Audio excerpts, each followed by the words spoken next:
Boa noite a todos, boa noite a todas, boa noite a todos. Quinta-feira, como eu costumo dizer, é sempre dia de alegria, é sempre noite de alegria, porque é noite de reencontros, de encontros e reencontros. E hoje, uma quinta-feira especialíssima, muito mais alegria, porque seria aniversário de Lélia Gonzalez. E aqui nós comemoramos o fato de termos tido entre nós, e isso me arrepia, temos tido entre nós a Lélia Gonzalez e todo o seu conhecimento. Sobre Lélia Gonzalez, basta dizer o seguinte: é impossível entender o Brasil sem ler Lélia Gonzalez. É impossível pensar em soluções para o Brasil sem ler Lélia Gonzalez. Não acredite em quem não leu e quem não refletiu sobre Lélia Gonzalez.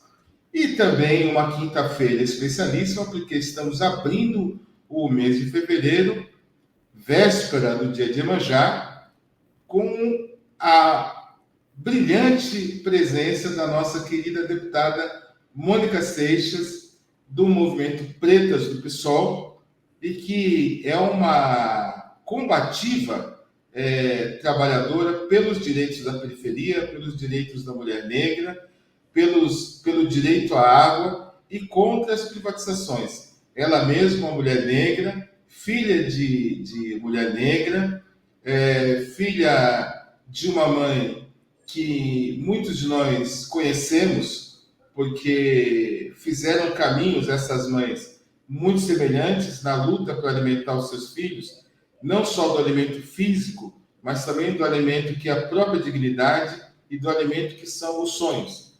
Não as fantasias, mas os sonhos possíveis de serem realizados. E possíveis de serem realizados porque são sonhos coletivos.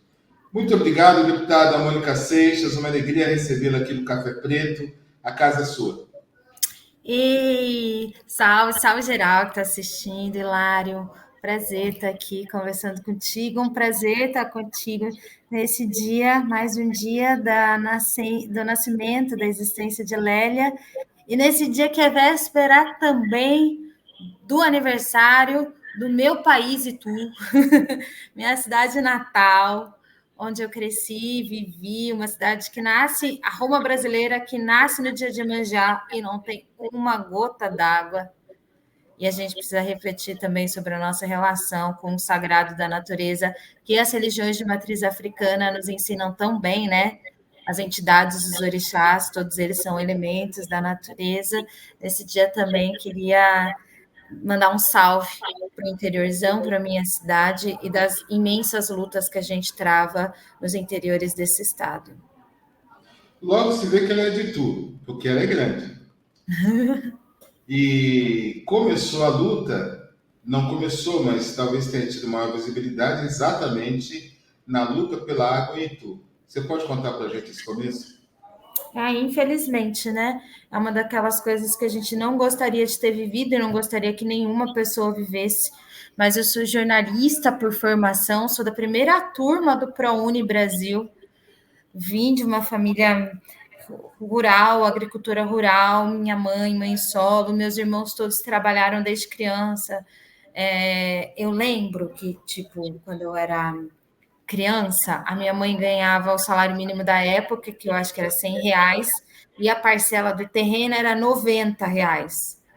E aí, todo o resto que a gente precisava era por causa dos meus irmãos que trabalhavam. Minha irmã trabalha desde 9 anos de idade e tal, mas eu fui separada e cuidada por toda a minha família. Eu acho que eu sou fruto mesmo desse processo familiar, porque meus irmãos e a minha mãe sempre falaram: não, a Mônica vai estudar. Os meus irmãos não estudaram, mas eles falaram: a Mônica vai para a escola, porque para a escola é um rolê. Quando você mora na zona rural, né? 3 horas de ônibus para ir, 3 horas para voltar, você sai 4 horas da manhã, você chega 3:30 da tarde com fome, porque você não tem um lanche para levar para a escola e tal.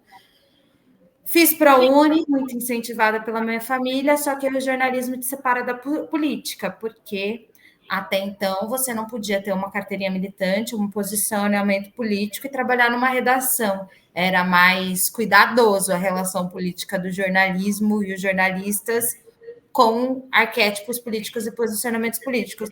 Mas em 2013, quando o mundo entra naquela explosão da tarifa e etc., Itu acaba completamente a água. Itu é uma cidade com dificuldade de abastecimento de água, não tem rio senão o Tietê, que está super poluída na nossa região, cortando a cidade, a gente não tem água na torneira, e Itu acaba completamente a água em 2013. Entre 2013 e 2014, até novembro de 2014, a gente não recebeu uma gota de água na torneira. Não estou falando de rodízio, não estou falando de água que vem de madrugada, como a gente sabe que acontece frequentemente nas periferias de São Paulo. É não vir nunca.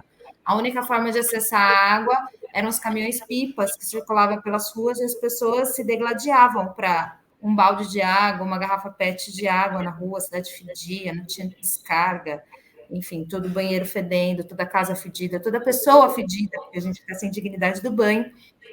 E aí, infelizmente, não há alternativa que senão lutar. Lutar pela dignidade da transparência, a empresa concessionária continuava cobrando a água que não chegava na torneira, porque o vento passava pelos pelos canos e fazia o relógio girar. Aliás, todo mundo relata que nesse período da falta de água, de tudo, todo mundo pagou muito mais do que pagava. Eu lembro que chegou a cobrarem R$ 500 na conta d'água do mês lá de casa, sem ter recebido uma conta d'água. A empresa bancava a Enel, sabe o que é bancar Enel? Não tem canal de atendimento, não presta satisfação, some. A empresa bancava a Enel e foi uma grande pressão popular para que os políticos dessem uma resposta, se tu um dia ia voltar a ter água. E aí isso demanda organização política, retirar água de outro rio, de outra cidade, praticar solidariedade entre os povos, enfim, construir obras milionárias que dependem de financiamento do governo federal, estadual, e a prefeitura encerrar o contrato com a companhia de saneamento básico. Foi uma luta muito intensa que me forjou ecossocialista, que me ensinou o quão importante é a nossa relação com a terra, com a natureza, que me forjou também do cristianismo para as religiões de matriz africana, que hoje eu falo bastante do sagrado da natureza.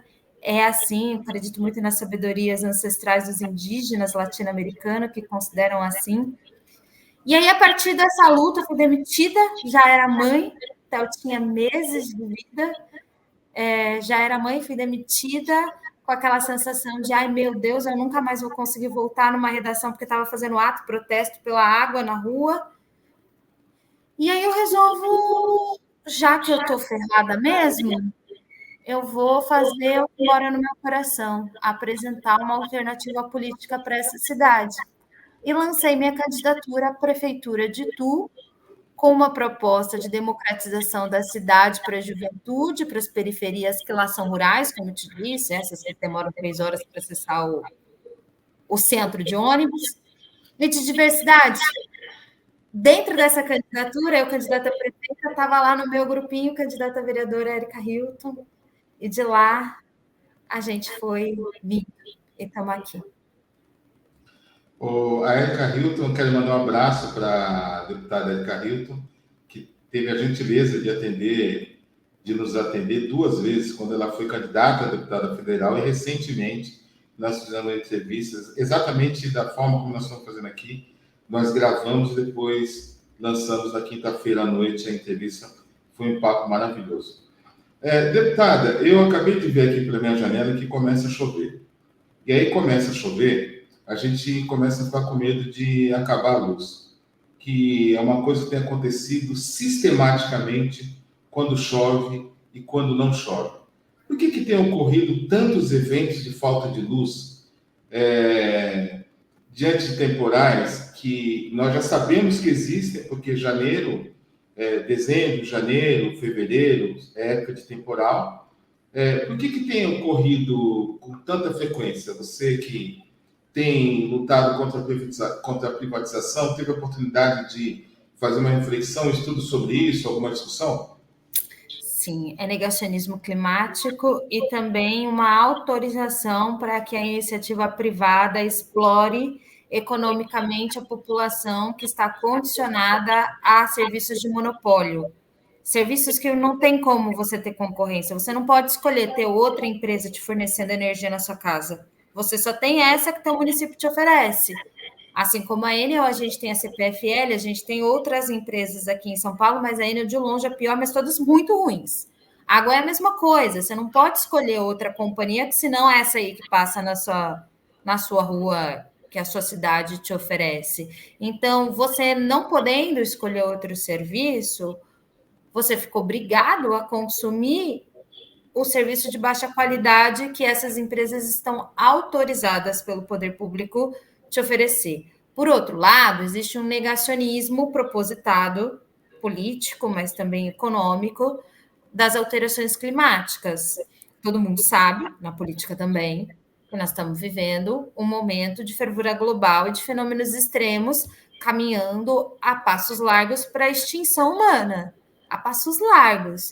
Então, todo mundo sabe que hoje a nossa relação com a natureza não é a mesma de uma década atrás. Não chove da mesma forma, não faz calor da mesma forma, não faz frio da mesma forma. E em todas as etapas do ano nós estamos sujeitos a fenômenos extremos, qualquer um deles, porque agora não tem mais verão, inverno, não existe mais esses marcos. Amanhã pode estar muito frio, e depois de amanhã pode estar muito calor, e aí a gente pode passar por uma ventania, e depois a gente pode passar por uma chuva torrencial, você pode estar debaixo d'água num dia, e no outro dia tem uma gota d'água na torneira. E aí, as nossas cidades, a nossa arquitetura e a nossa forma de vida não está adaptada aos fenômenos extremos. A gente precisa passar por uma agenda, um plano de adaptação, de mitigação. Os ambientalistas, os urbanistas estão dizendo isso, né? Tem que aterrar a fiação, porque a fiação de energia aérea não dá mais, os ventos derrubam os postes e etc. Tem que aperfeiçoar a distribuição de água, não pode se dar o luxo de poluir a água que a gente tem, porque vai ter menos, então essa água precisa estar limpa. Os políticos sabem, os empresários também sabem. O problema é que a maioria das concessões são feitas com contratos longuíssimos. Então, a gente está falando de contrato agora que foi feito há 30 anos atrás. Ou está fazendo contrato agora que vão durar 60 anos para frente. E aí não dá para aplicar uma geração à outra. Além do que, os governos são muito benevolentes com as indústrias e as empresas privadas, muito benevolentes. A gente critica o Tarcísio porque ele costuma ser feroz com os servidores públicos, mas uma lady, uma tchutchuca mesmo, como a gente diz nas periferias, no sentido de ser subserviente às concessionárias. Essas são a Enel, a Via Mobilidade e as outras empresas que os pedágios, olha quanto aumentaram os pedágios no estado de São Paulo sob a gestão Tarcísio. Então, é uma visão de que sujeito de direito mesmo é o negócio, é o capital. Então, hoje teve a primeira sessão do ano, antes de eu entrar aqui com você, o governador apresentou uma carta ao Poder Legislativo, ele não veio, mas enviou uma carta que foi lida. E na carta, ele ressalta o quanto ele investiu na iniciativa privada, por exemplo, R$ 1 bilhão em empréstimos para iniciativa privada, fomentando o ambiente de negócio, gerando emprego e etc. e tal. Mas não fala, por exemplo, o quanto investiu em saúde se investiu, se construiu escolas, se quanto, onde. Não tem essa preocupação com o cuidado das pessoas. É uma visão de que quem é sujeito de direito mesmo é o mercado, o dinheiro, a acumulação. A gente vai passar por um período muito duro nas cidades agora, se a gente não começar a valorizar uma agenda de adaptação climática, muito duro mesmo. A gente está falando de pessoas negras que vão morrer muito no próximo período. Vão morrer nas suas favelas, vão morrer porque as nossas casas é com telha de ternite. E essas telhas de ternite não vão dar conta da chuva de granizo, do vento e etc. Das enchentes, dos alagamentos, dos soterramentos por conta de desabamento e etc. Essa vai ser dos raios, tem gente morrendo mais por conta de raios.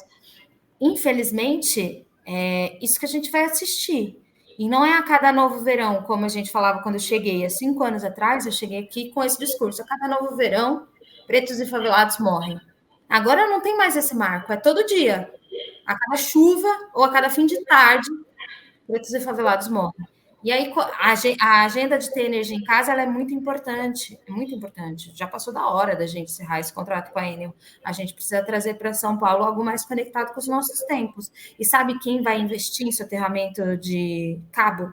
Só o poder público, porque são obras bilionárias. Ninguém caridoso vai querer fazer essa caridade para a gente de praticar essa obra bilionária, assim como construir esgoto. Mas mais do que isso, a gente precisa de governadores e governantes e prefeitos e presidentes que comecem a dar fomento de construção. Além de regularizar e dar titularidade para as pessoas, a gente precisa ajudá-las a melhorarem as casas que elas têm, para elas sobreviver. Além do telhado ter energia solar, a gente precisa que seja um telhado que resista a vendavais, que resista à chuva de granizo. Você, de uma resposta, você deu. Eu ia dizer que você deu uma aula, você deu um curso, na verdade. Você deu um curso. Você vai precisar voltar aqui para a gente poder detalhar um pouco essas questões. Mas eu queria me apegar, né, nessa questão que você falou da carta do governador Tarcísio. A gente sabe que o poder público ele costuma dar incentivos fiscais para empresas, né? Eu não sei se você sabe, se você tem condição de dizer para a gente, números em relação a incentivos fiscais dos setores que foram beneficiados. E eu estou te perguntando isso para fazer exatamente aquilo que você falou agora, uma contraposição entre os incentivos dados para as grandes empresas. Gente, não é o dono da padaria, não é o dono da oficina mecânica, não é o dono do boteco, não, são grandes empresas. É a TIM, a Volkswagen, a Sadia. Exatamente, exatamente. Esses incentivos fiscais e esse insumo que você falou, esse incentivo que você falou para a construção e melhoria das casas. Ou seja, de um lado se financia os bilionários e de outro lado você está cobrando que sejam financiadas pessoas que precisam melhorar as condições de suas casas, até para a própria segurança. Você sabe dizer quais são esses números? Você tem ideia de quanto custaria um incentivo desse tipo para as pessoas? Sim. O Dória já foi bem radical nesse sentido de aumentar essas cifras de transferência de dinheiro público para agentes privados. Eu chamo de transferência de dinheiro público porque é o dinheiro do seu imposto, né? A direita vive falando isso para você, que o dinheiro público é o dinheiro do seu imposto. Então, é transferência do dinheiro do seu imposto, que poderia reverter para uma escola pública boa para os seus filhos, para os seus netos, que vai para bolso de empresário e de empresa sem nenhuma contrapartida ao trabalhador ou ao consumidor. Assim, necessariamente receber benefício fiscal não significa que o produto vai chegar obrigatoriamente mais barato na prateleira. Mas, enfim, o Dória aprofundou bastante essa política de transferência, mas o Tarcísio radicalizou. Quando eu cheguei aqui, eu lembro que os meus colegas falavam do absurdo que era o Dória bater 18, 19 bilhões ao ano de benefícios fiscais. Esse é mais ou menos o orçamento da segurança pública do Estado, todo o investimento de segurança pública. Só um segundo para a gente poder explicar o que é benefício fiscal. Benefício fiscal, me corrija se eu estiver errado, são descontos em impostos e empréstimos subsidiados para grandes empresas, é isso? Pode ser, um ou outro, ou empréstimo, ou deixar de receber imposto.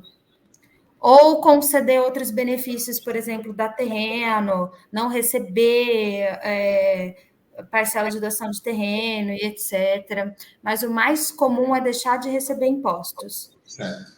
Para fazer essa operação, por exemplo, para uma Volkswagen se instalar aqui, eles primeiro vão dar o terreno, vão procurar o terreno e vai falar, toma aqui, ó, era público, mas agora é teu, pode ficar aí, erguer sua planta, e durante 10 anos você não paga o seu ICMS, que é o Imposto sobre Circulação de Mercadoria, e junto à prefeitura de onde você vai estar, você não paga o IPTU. Então, a pessoa só chega, constrói e toca, porque eles dizem que a contrapartida é a geração de emprego a partir daquela planta, mas muitas plantas estão se autonomizando muito por conta dos processos da evolução da tecnologia. Então, elas têm pouco impacto sobre geração de emprego e renda no entorno, né? E sem contar que você não recebe esse benefício.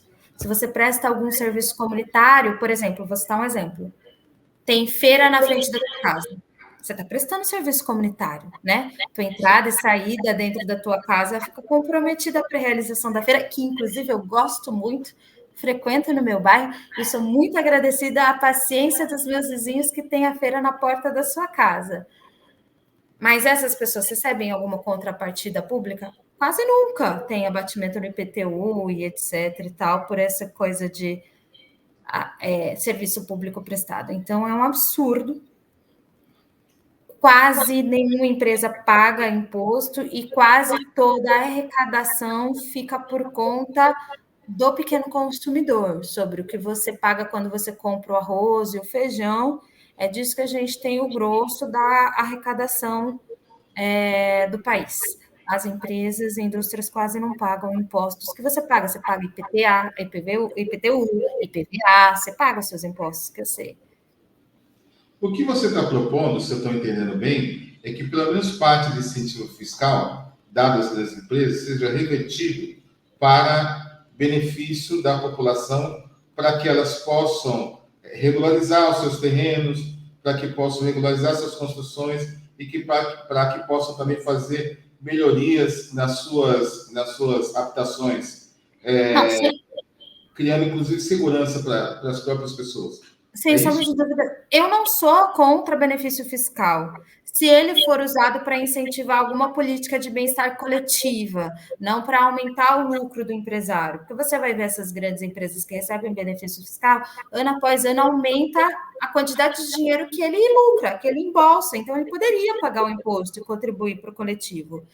Eu sou a favor de benefício fiscal desde que ele gere algum impacto coletivo e não só individual do empresário. O que seria o impacto coletivo? Por exemplo, benefício fiscal para as empresas que fazem telha com tela de captação de energia solar, para baratear, com a obrigação de baratear, e aí como política pública para a gente distribuir para as favelas e periferias, para que a galera possa ter telha de qualidade e uma outra forma de consumo de energia. Sou a favor de benefício fiscal para incentivar melhores condições de trabalhos para categorias que a gente sabe que sofrem muito, que a gente precisa alavancar. Por exemplo, o trabalhador rural.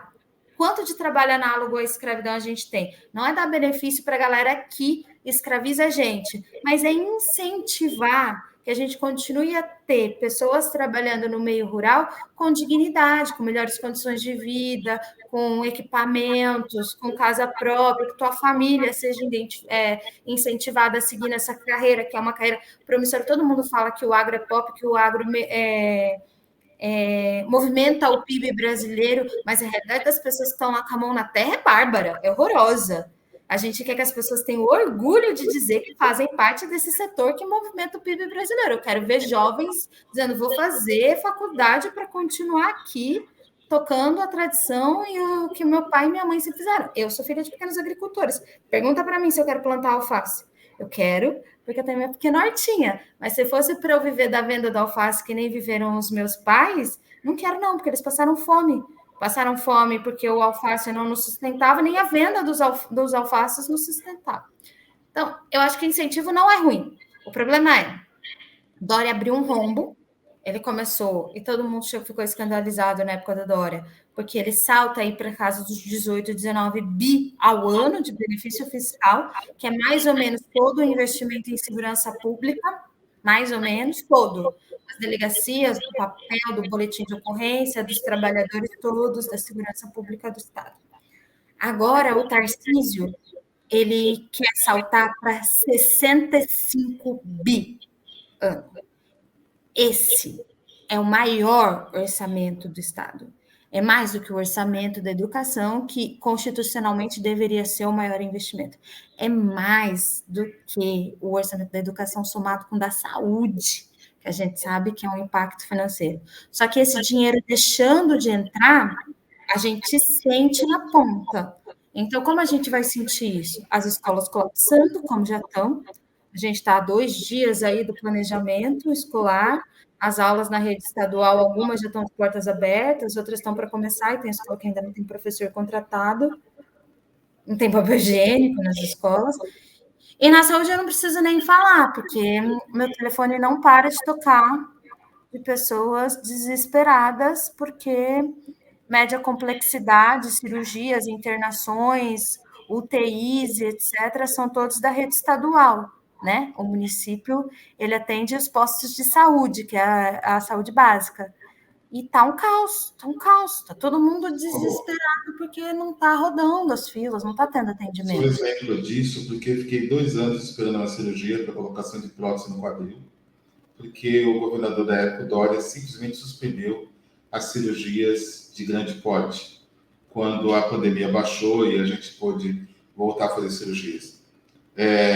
2 anos praticamente sem andar, porque, e assim, eu conheço, obviamente, que frequentando o posto, AMES, conhece um monte de gente nessa situação, e pessoas com risco de vida, que a gente precisava fazer cirurgia do coração, né? Então, a gente conhece bem essa realidade. Enquanto isso, o governo Tarcísio quer distribuir para as grandes empresas. É bom a gente notar isso, para as grandes empresas. De novo, não é o dono da padaria, não é o dono da oficina mecânica, não é o feirante, não, são grandes empresas. 65 bilhões de reais. Ano. Aí eu quero te perguntar uma coisa, porque você fez uma fala muito interessante sobre a postura e a responsabilidade do poder público e elencou presidente, governador e senador. Mas como é que o legislativo lida com esse tipo de pauta? O que do nosso ponto de vista, nós que somos eleitores, nós que somos o grande público, né, como é que nós lidamos com isso? É complicado a gente votar em candidatos que falam o tempo todo em corte no orçamento, responsabilidade fiscal, não sei o que, não sei o que. Na verdade, o que estão defendendo é que o Estado deixe de investir em tudo isso que você falou para investir no negócio, no grande capitalista, no grande capital. É isso mesmo? Como é que o poder público se articula? Como é que vocês discutem isso dentro da Assembleia, por exemplo? Tá. Eu acho que a primeira coisa que eu sempre digo para as pessoas que me perguntam é que o serviço público é o asfalto, o serviço público é o postinho de saúde, é o hospital, é a escola pública. O serviço público é a vigilância sanitária, que garante condições mínimas para você frequentar o restaurante que você gosta e não sair de lá doente.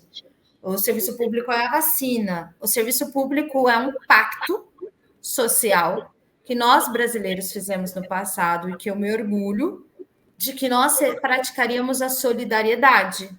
Os trabalhadores jovens cuidariam dos seus idosos a partir do sistema da Previdência, todos que trabalham garantiriam que a gente ia ter dignidade no atendimento da saúde a partir do SUS e que nenhuma criança, independentemente delas serem descendentes de escravizados, favelados e etc., ia ficar fora da escola. E por isso nós temos a escola pública para todos. Nós fizemos um pacto no passado e parece que a sociedade brasileira está querendo desfazer esse pacto aos poucos.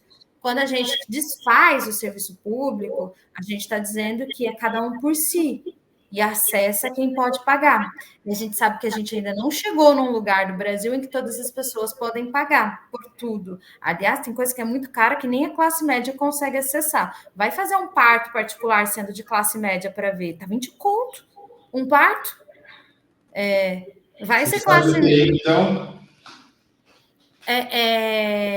Então, assim, é isso que a gente precisa se atentar, a sociedade brasileira, a partir da narrativa do discurso dos super ricos, que é desfazer um pacto de solidariedade entre nós, na ilusão de que todos nós viveremos melhor se cada um pagar por si. Com o teu salário mínimo, você não vai acessar nada. Aí, o que acontece? A transferência de dinheiro público, ela se dá quando o governo resolve não arrecadar, quando o governo resolve não arrecadar, tipo, eu vou abrir mão de receber, algum serviço vai ser extinto, vai deixar de existir.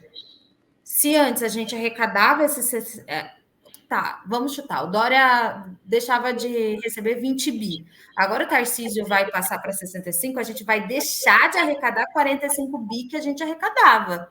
Então, o que esses 45 bi cobria antes, não vai cobrir mais. E aí a gente vai sentir no hospital. As pessoas estão sentindo já no hospital, né? O telefone não para de tocar. Aí você vem me perguntar o que o Poder Legislativo pode fazer. Aqui do Legislativo, a gente fiscaliza e cria as regras. Fiscaliza e cria as regras. Eu não tenho a chave do cofre. Essa é uma coisa que mais me dá trabalho de explicar, porque eu gosto de acreditar, a gente sabe que não é assim. Eu gosto de acreditar, venho aqui, sento aqui todos os meus dias, que eu trabalho para o povo favelado, pobre, preto, periférico. Eu gosto de acreditar que é desse povo que eu vim falar. E aí, às vezes, as pessoas, claro, miséria humana é gigante, falo isso desde os meus sobrinhos, os meus vizinhos, do bairro que eu ainda moro, que eu cresci lá e etc., até gente desconhecida que chega para mim no desespero e fala: me consegue uma cirurgia? Ou paga o meu aluguel? Ou tapa o buraco que está na porta da minha rua, da minha casa? E deputados, vereadores, não mexem com dinheiro. Eu não tenho a chave do cofre. Quem administra o dinheiro é o poder executivo. Prefeitos, governadores, presidentes têm dinheiro. A gente cria regra de como esse dinheiro vai ser distribuído e a gente fiscaliza. Não só o dinheiro, mas também o que é certo ou errado na sociedade. Por exemplo, deputados podem dizer o que é crime e o que não é, mudando o Código Penal, criando novas leis e etc. Mas eu não posso tapar o buraco da sua rua. Acontece que a política se fez assim. Todo território tem o seu coroné, que é aquele cara que está na política faz tempo, que de fato dá a cesta básica, que de fato tapa o buraco na rua. E eu acho que rua não deveria ter buraco. Eu acho que ninguém deveria ter cesta básica. Mas acontece que esse cara acessa vários cambalachos, inclusive a chave de um cofre que ele não deveria ter, que é do dinheiro público, para fazer essa comprinha de voto no individual, do 1 a 1 e do 1 a 1. Daqui, o que eu procuro fazer?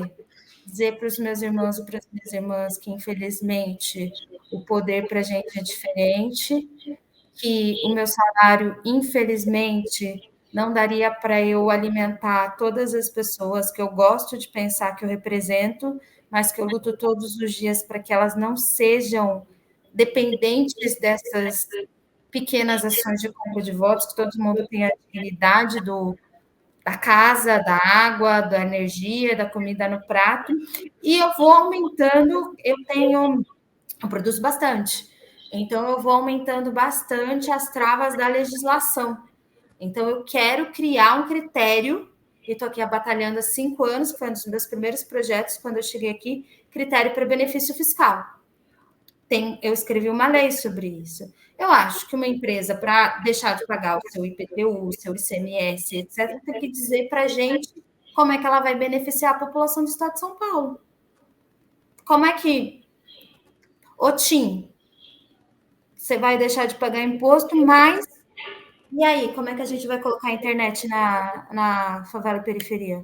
Tudo bem, você não me paga, mas bota umas torres aí onde a internet não chega. Eu acho que tem que ter critério. E esse critério tem que ser apresentado num contrato e que tem que ser aprovado pelo Poder Legislativo, porque assim a gente consegue criar regras. Então, daqui do Poder Legislativo, a gente tem que criar regras e depois fiscalizar. O que eu faço bastante também, que as pessoas falam, nossa, como você reclamou, né, Mônica? Infelizmente, eu queria estar aqui falando que a gente está criando... Eu quero fazer uma pergunta para você, mais especificamente sobre o que você tem feito. Mas antes eu quero botar uma pimenta nessa conversa. O que você acha melhor? Incentivo fiscal ou emenda parlamentar? Eu não gosto muito de emenda parlamentar também, não. Eu não gosto muito. Emenda parlamentar, gente, é o seguinte: cada alteração de texto que a gente faz aqui, a gente chama de emenda, porque de fato está criando ali uma linha nova. Então, o governador manda um projeto que pode ser sobre qualquer coisa. A partir de agora, a rua tal passa a se chamar azul e amarelo. Ela vem para cá para votar. E eu posso adicionar um texto e dizer: a rua passa a se chamar azul, amarelo e vermelho. Adicionando vermelho, a gente chama isso de emenda. Então, emenda qualquer alteração que o legislativo faça a uma proposta do executivo. O governador manda para cá o orçamento, que é uma peça em que ele diz lá nas 1000 páginas que chegam, linha por linha, onde ele pretende gastar o dinheiro público. Onde? Cada hospitalzinho, quando vai receber, etc. e tal. E a gente pode alterar até 0,06% do valor total do orçamento. É a única hora do ano, uma vez por ano, no final do ano, que a gente mexe com dinheiro. Então, eu posso alterar, por exemplo, esse 300 milhões que está escrito que vai comprar radiografia, eu vou colocar, vai comprar radiografia para o hospital de Barueri, para o hospital de Itu, para o hospital de Osasco. E aí depois eu vou nas minhas redes sociais e falo, conquistei uma radiografia para o hospital de Itu, porque eu sou a deputada de Itu. Eu acho que isso é uma bobagem, porque deveria ser inaceitável que os hospitais não tenham um mínimo para rodar, deveria ter um checklist. E aqueles que não têm serão contemplados primeiro, com prioridade. É mais ou menos nessa lógica que eu opero quando eu vou escrever as minhas emendas. Se eu sinto, eu não tenho voto no Oeste Paulista, eu não tenho voto lá, mas eu mando dinheiro para caramba para lá, porque é o menor índice de desenvolvimento humano do Estado. Então, todo ano eu vou tentando. Lá não tem escola suficiente para todas as escolas, vamos cuidar para que se construa escola no Oeste Paulista. Lá não tem hospital, não tem maternidade, as mulheres viajam 100 quilômetros para dar luz em ambulância. Vamos construir. E não faço publicidade disso, porque eu acho que faz um pouquinho da compra de votos. Acho que a minha tarefa é cuidar para que o dinheiro do Estado seja distribuído da forma mais equânime possível nesse Estado tão desigual. Mas a galera publicidade, tem gente que vive de emenda. Tipo, mandei 5 milhões para minha cidade, etc. Não faço isso, não. Eu pego porque eu não sou trouxa, Tarcísio não ia investir nos ambulatórios de harmonização trans, se não fosse a gente ficar colocando emenda todo ano. Aliás, ele ia deixar morrer a míngua. Esse serviço é importante, a gente coloca grana lá todo ano. Mas eu acho errado fazer publicidade com o dinheiro dos outros, entendeu? Canimildo, você prefere o incentivo fiscal? Eu acho que nenhum dos dois. Não podia, não devia ser dessa forma. Não devia ser dessa forma. Claro, assim. Eu concordo com você, não deveria ser dessa forma. Mas pensando no concreto, se você tivesse que votar hoje em uma coisa ou outra, qual você votaria? Os dois. Na verdade, eu vou me corrigir. Os dois. Benefício fiscal tem a sua importância se aplicado direitinho. Emenda parlamentar é importante porque garante a democratização do uso do recurso. Aliás, se a gente tivesse mais acesso a essa democratização, a gente investiria isso melhor em territórios mais pobres, favelados, etc. O que eu sou contra é o uso político disso. Porque a galera que vai para dizer que trouxe dinheiro, que construiu o hospital, que fez a ponte, que tapou o buraco, trata a coisa como se fosse caridade. E não é caridade do político fazer o recurso que é público chegar onde precisa. É direito da população. Então, eu não sou contra. Aliás, eu quero que o Poder Legislativo possa participar mais dos benefícios fiscais, como eu disse. Acho que tem que ter regra e tem que passar por aprovação aqui na LESP. Acho que eu preciso dizer o que deve, porque eu tenho um olhar diferente do Tarcísio. Estou aqui porque eu vim trazer um outro olhar, então eu quero poder dizer o que essas empresas precisam fazer para o meu povo. Agora, emenda parlamentar é a mesma coisa. Todo ano eu vou lá olhar se as regiões com menor índice de desenvolvimento humano ou as regiões que não têm maternidade ainda, se a gente está conseguindo levar a política pública. Então, eu acho importante o Poder Legislativo poder participar. Eu acho que é a cultura política brasileira.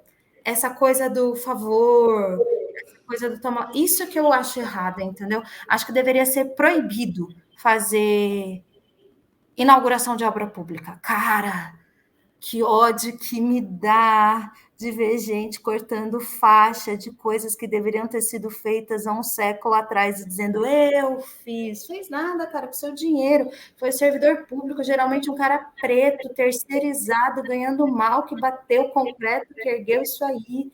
O povo merecia isso aí, pagou por isso aí, fez mais que sua obrigação de fazer isso aí acontecer. É isso que eu não gosto, entendeu?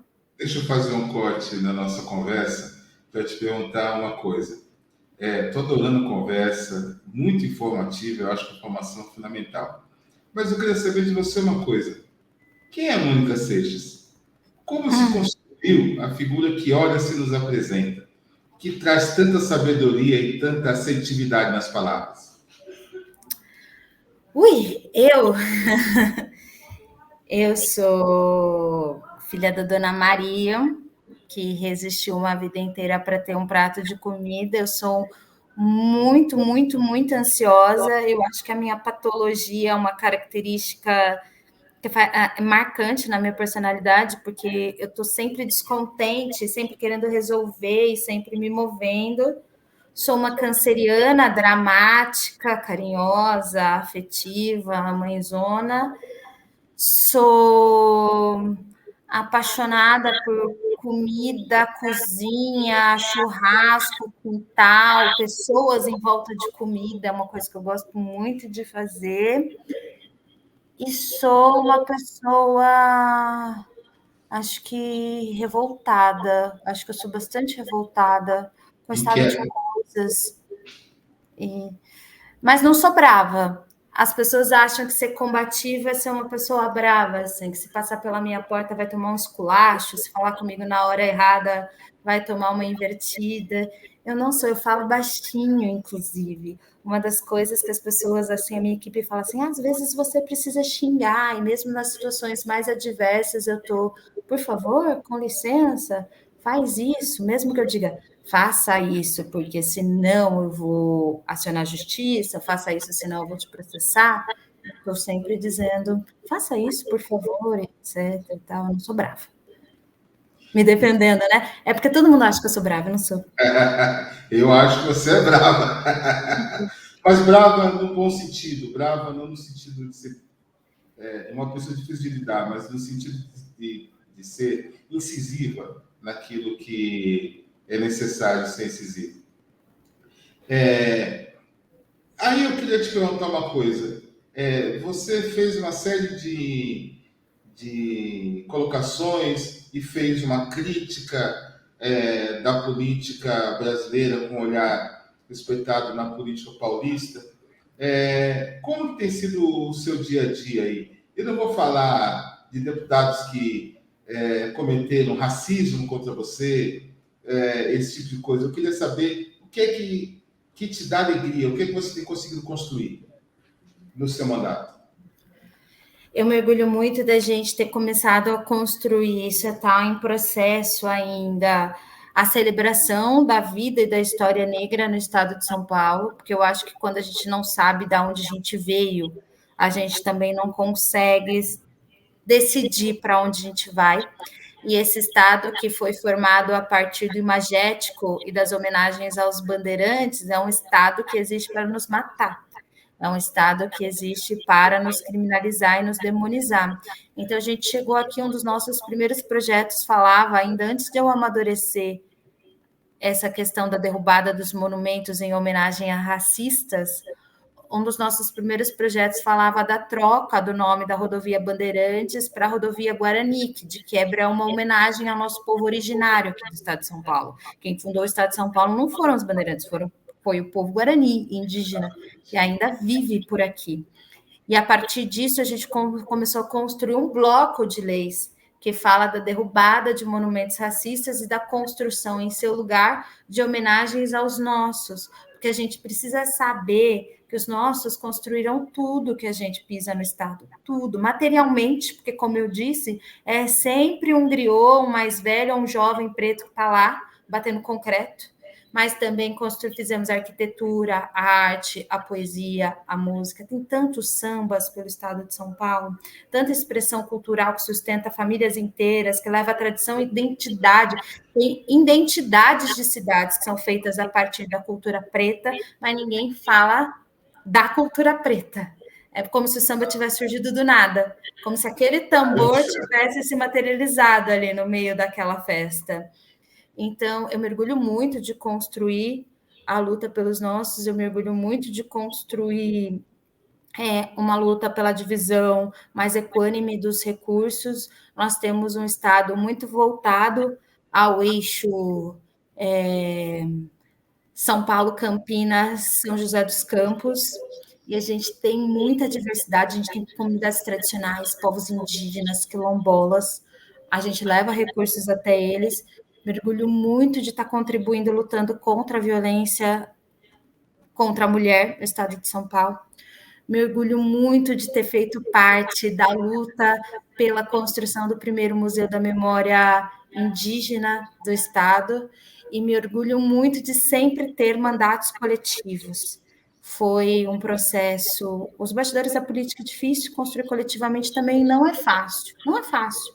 O dia a dia é muito mais fácil quando você mata no peito e fala, sou eu que mando aqui, vai ser tudo do meu jeito. Mas eu sempre faço coletivamente aos trancos e barrancos, porque entre nós negros, e aí eu estou aqui no Café Preto, eu me sinto à vontade de discutir raça, a gente não aprendeu, enquanto mulheres negras, a se admirar, e eu estou tentando isso com as minhas irmãs, ensinando isso às nossas irmãs, de que a gente faz é incrível, que a gente faz é maravilhoso, que a gente também pode, e nos admirarmos mesmo, nos incentivarmos a reservar para nós mesmas o amor que nos condicionaram a dar para os outros, né? Você ama do leite do outro, mas a gente não se ama enquanto sujeito.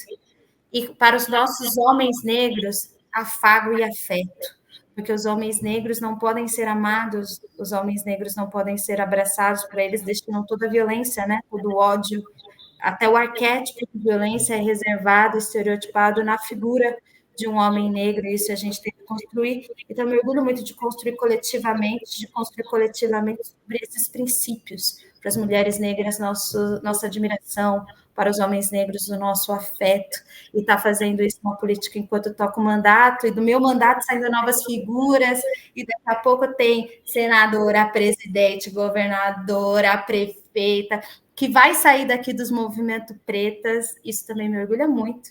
E se você me deixar fazer aqui uma palhinha, o movimento pretas vai crescer esse ano eleitoral. Eu estou preparando uma plataforma que vai ser uma mentoria política para ajudar pessoas negras, homens negros, venham ser pretas também. Pessoas negras, pessoas não binárias, pessoas trans, pessoas negras a participarem dos processos eleitoral. A gente sabe que para as pessoas negras não são reservados recursos, não são reservados lugares de destaque, não são reservados holofotes, e que a gente faz campanha eleitoral na raça, às vezes nos custando emprego, às vezes nos custando relações pessoais, porque aí chega aquele seu tio, mãe, e fala, o que você está fazendo? Você é louco? Você tem excesso de autoestima? Você está se achando? Quem é você? Quero ajudar essas pessoas a participarem do processo eleitoral. Se você é do PSOL, se você é de esquerda, se você é antirracista, se você é negro, pode escrever para a gente que a gente vai tentar ajudar as pessoas a participarem melhor desse processo eleitoral. Eu preciso falar três coisas para você e te fazer uma pergunta. Durante esse processo todo aí de cirurgia, aquela coisa toda, eu ouvi muito nos bastidores dizer o seguinte: não, vamos fechar a ortopedia aqui do Hospital Pedreira e vamos fechar a maternidade para fazer um centro de neurocirurgia, que não tem na Zona Sul, acho que tem no hospital só. E eu fiquei pensando, por que não fazer um hospital novo? Por que você tem que fechar, não é? Por exemplo, a maternidade, para poder abrigar, e segundo, enfim, as pessoas com quem eu conversei, não daria conta, mas a ideia era fechar.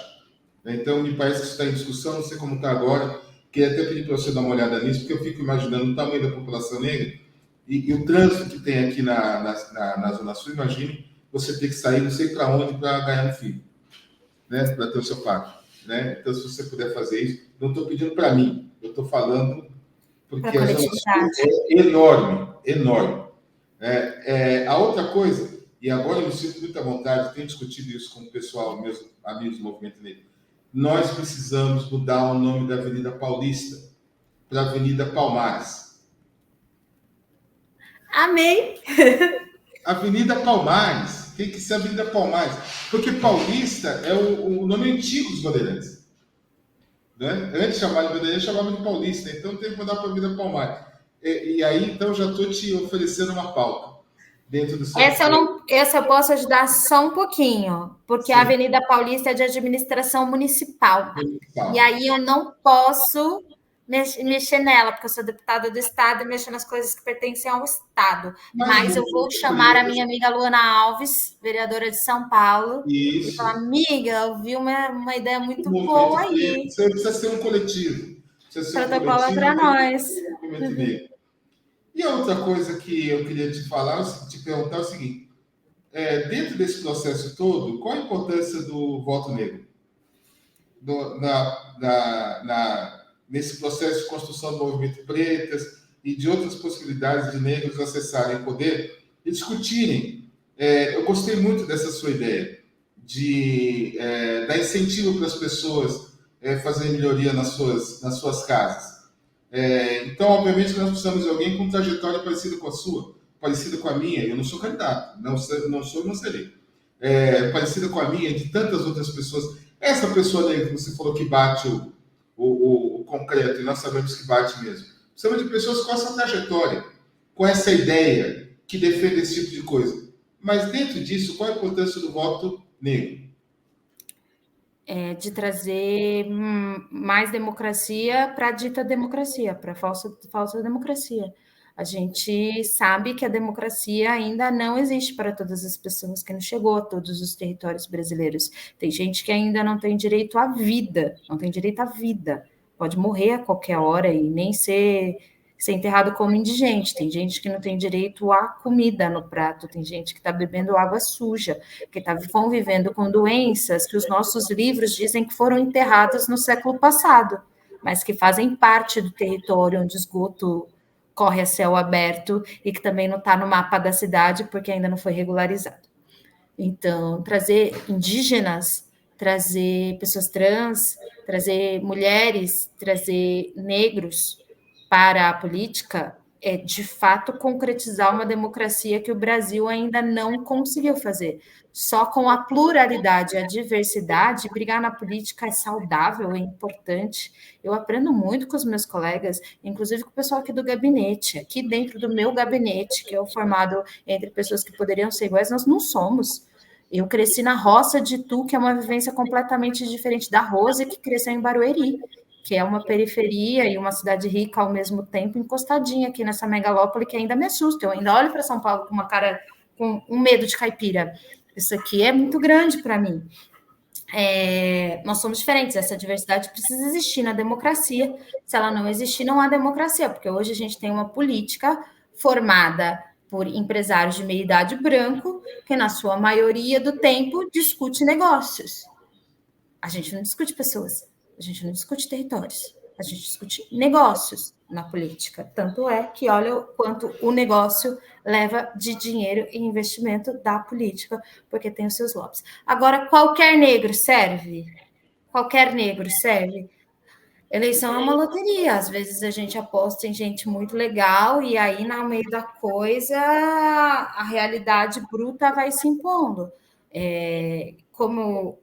A gente estava conversando aqui um pouquinho antes de começar, eu falei para você que eu tinha medo de não conseguir repetir. O racismo e o machismo, como estrutura, ele impacta a formação psicológica, a formação ética de todo mundo, de geral, a minha. A forma como eu me vejo no espelho foi estruturada a partir de uma lógica racista. E construir autoestima é um processo longo, demorado. A forma de eu perceber que eu não tinha solidariedade com os meus irmãos negros é o racismo estrutural. A gente teve que quebrar isso a partir de Lélia Gonzalez. A gente não reserva solidariedade aos nossos irmãos negros. A gente acredita que eles são brutos. E a gente precisa quebrar isso a partir de nós admirar a resistência à força das mulheres negras, as grandes coisas que as mulheres negras fazem todos os dias. A gente só reserva a nossa admiração a pessoas brancas. Então, o racismo, ele vai refletir sobre nós.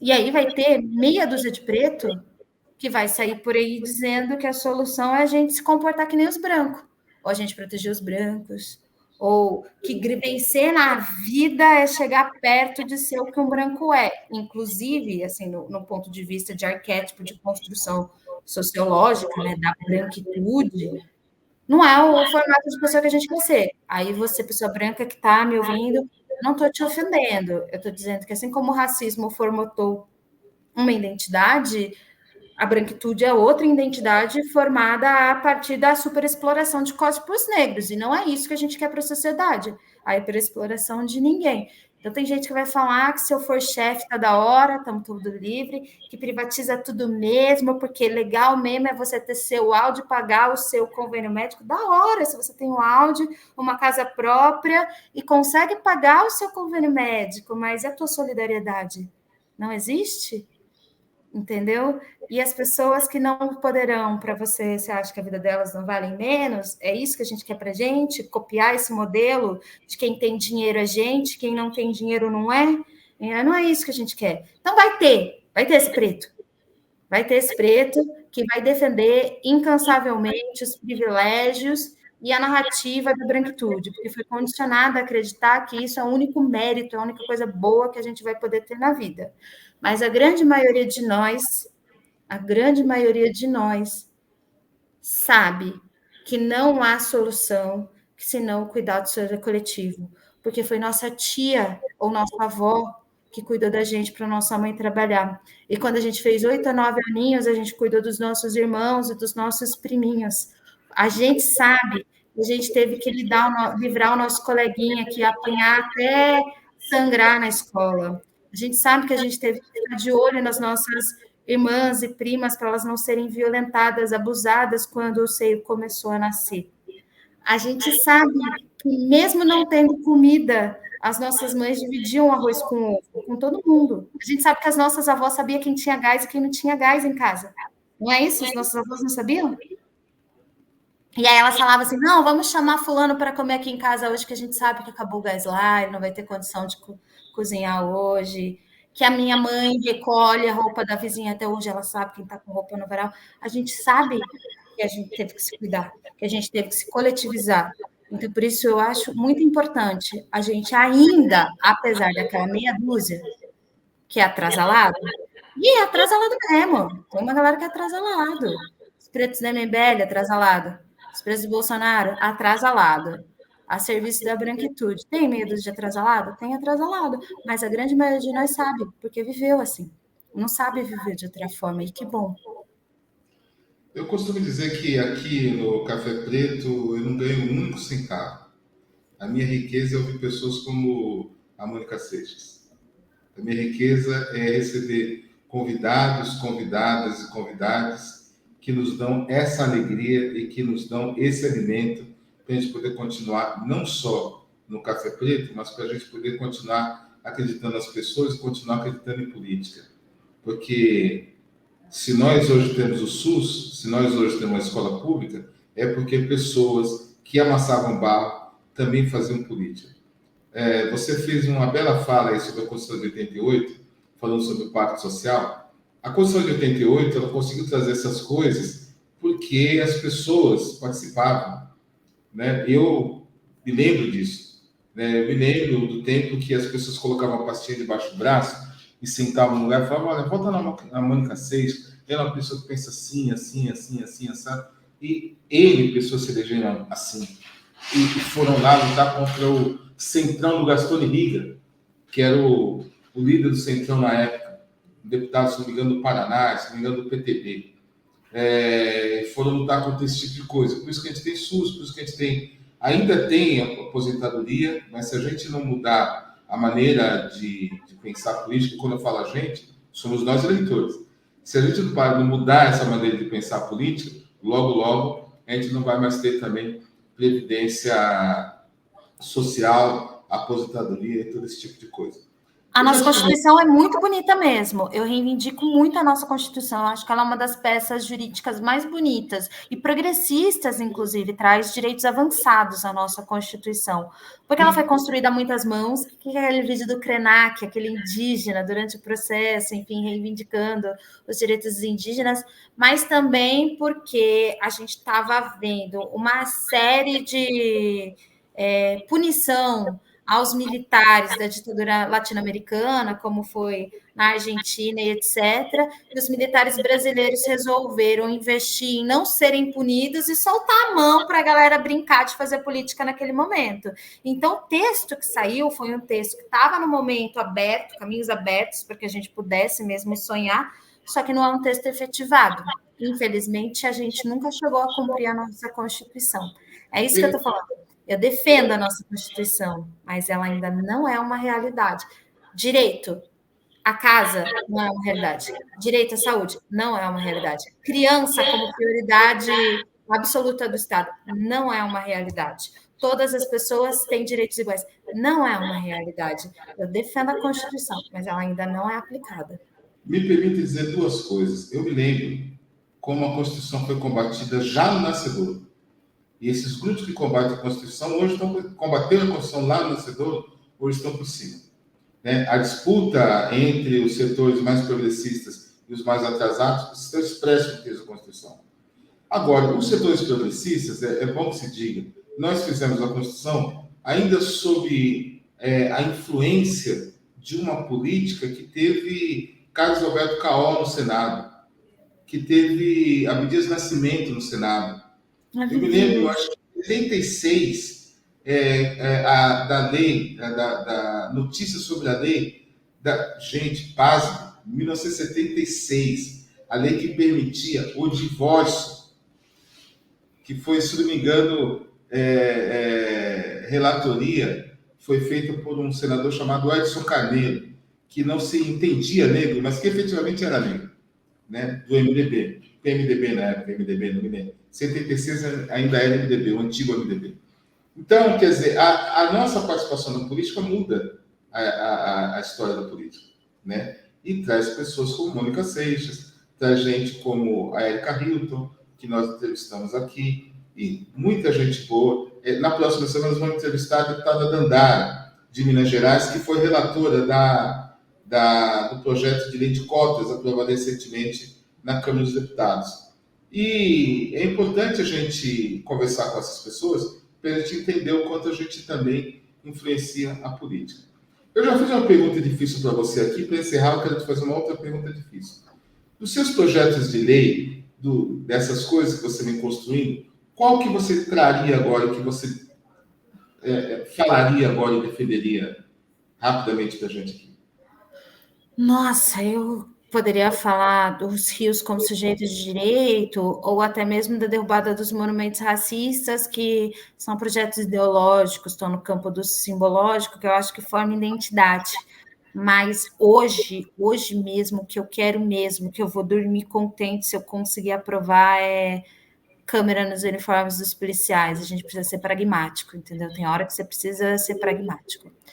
Câmera nos uniformes dos policiais. Eu acho que a vida como um direito para o trabalhador da segurança pública, para o próprio policial, para aquele que está do outro lado, para aquele que descumpre a lei, para aquele que cumpre a lei e foi confundido com quem descumpre, etc., deveria ser um direito inviolável.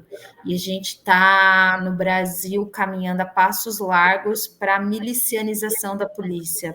A gente não tem pena de morte aprovada.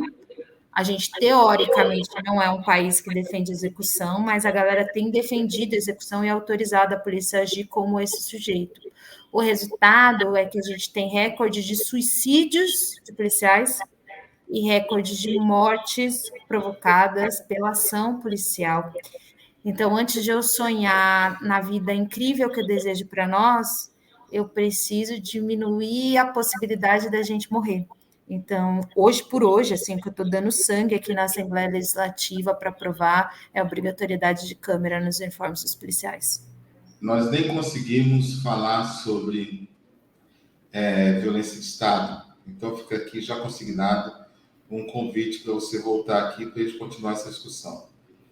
Mas eu quero agradecer imensamente pela sua gentileza de atender o nosso convite. Quero agradecer imensamente a sua assessoria também, que ajudou a mediar essa conversa, e principalmente a Helena, né, com quem eu conversei mais. E quero pedir para você fazer suas considerações finais.